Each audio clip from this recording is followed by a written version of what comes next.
Pemirsa, cuaca sungguh tak bersahabat kepada warga Jakarta dan juga kota-kota lain di Indonesia. Banjir kembali datang.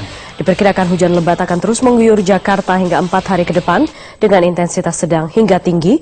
Jakarta sebenarnya selalu bersiap menghadapi banjir besar tiap 5 tahun sekali. Terakhir, banjir besar Jakarta tahun 2013 melumpuhkan kegiatan di pusat kota. Tapi setahun kemudian, tahun ini banjir datang lagi.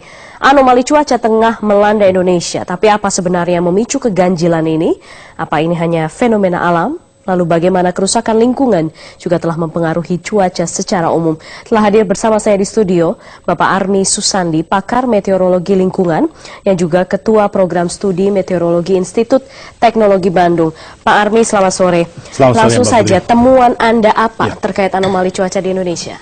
Ya, memang ada dua kombinasi yang terjadi di Indonesia. Artinya 3 lokasi tekanan rendah yang ada di utara, di barat, dan di selatan, yang berkombinasi dengan adanya massa udara basah dari Lautan Pasifik yang menyebabkan pertumbuhan awan di Indonesia sangat tinggi.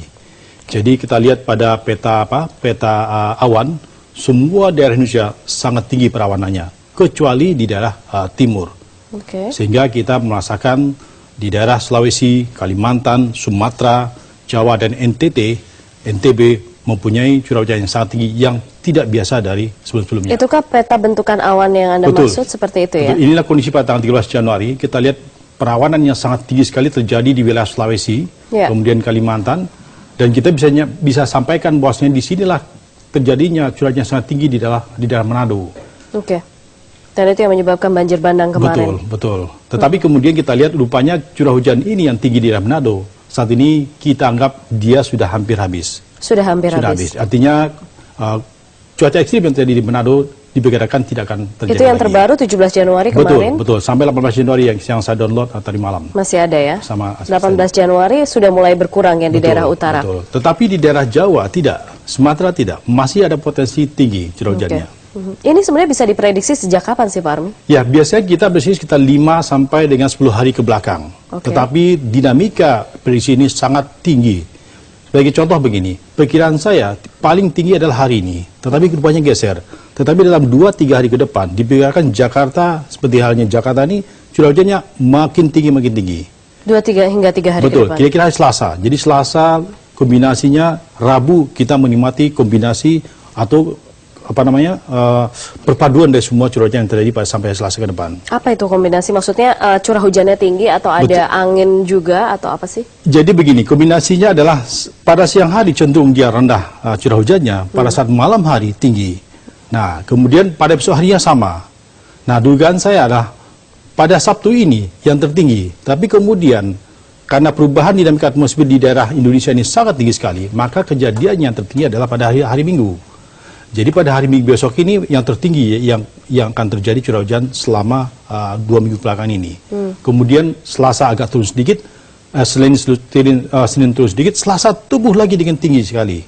Sehingga pada Selasa malam dan Rabu pagi, saya kira kita akan menghadapi banjir yang cukup besar. Ini perkiraan dari foto slide yang saya analisis. Itu dari penginderaan jauh ya? Betul. Penginderaan jauh. Tapi kalau misalnya ada rencana dari pemerintah Provinsi DKI Jakarta untuk merekayasa cuaca, bisa tidak?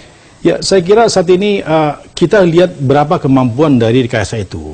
Katakanlah dari 3 pesawat hanya 1 pesawat yang terbang.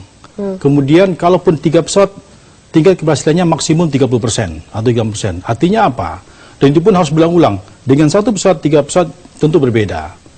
Dan saat ini curah hujan yang sangat tinggi dalam waktu 3 hari ke depan, saya tidak begitu yakin hasilnya akan maksimum. Artinya apa? Kemungkinan adanya curah hujan besar sangat tinggi terjadi dalam 2-3 hari ke depan di Jakarta.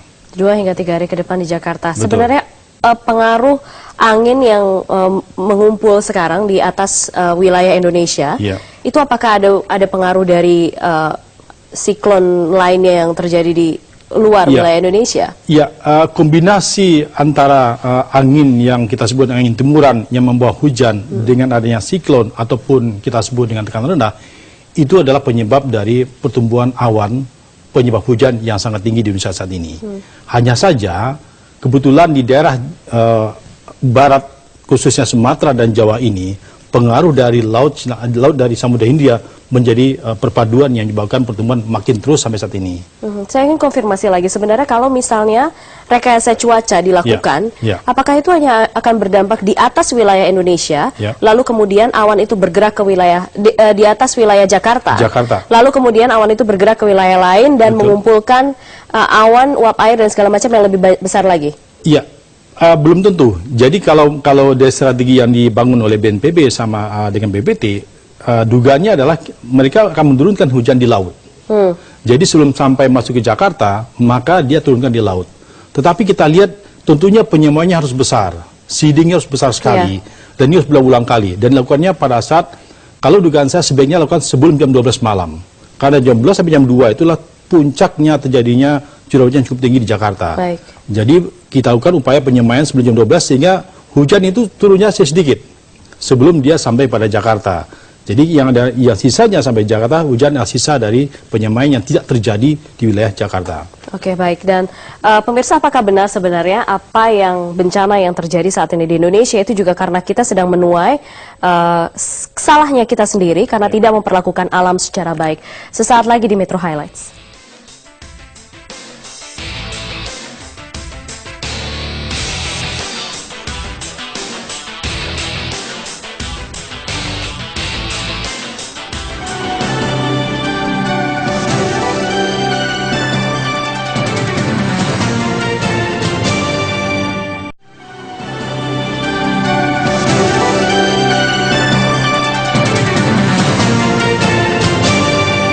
Kembali di Metro Highlights, pemirsa, masih dengan narasumber saya, pakar meteorologi lingkungan, Pak Army. Seberapa besar pengaruh lingkungan terkait dengan anomali cuaca yang sekarang terjadi di Indonesia? Iya, saya kira kita bicara secara global dulu. Jadi ada yang fenomena disebut dengan pemanasan global. Itulah penyebab utamanya. Kenapa demikian? Karena memang kita yang menciptakan demikian. Karena emisi CO2 yang kita rilis ke udara sangat tinggi sekali.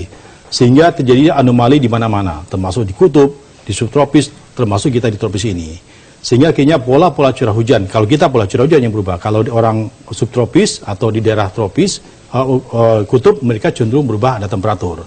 Nah, jadi kejadian kita adalah, yang kita alami adalah curah hujan yang terus-menerus berubah. Apakah intensitasnya tinggi atau sangat rendah sekali, sehingga kekeringan kita. Dan ini diperkirakan tidak akan pernah selesai. Kenapa demikian? Karena kita terus mengeluarkan CO2 dan seterusnya, sehingga pola-pola tekanan, pola temperatur tidak pernah stabil. Hujan ini juga kan mereka cenderung untuk menjaga kestabilan. Nah, sudah stabil, mereka mungkin kita tambah lagi pemanasan dan seterusnya. Baik.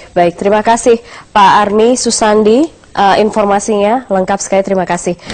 Pakar meteorologi lingkungan. Terima kasih.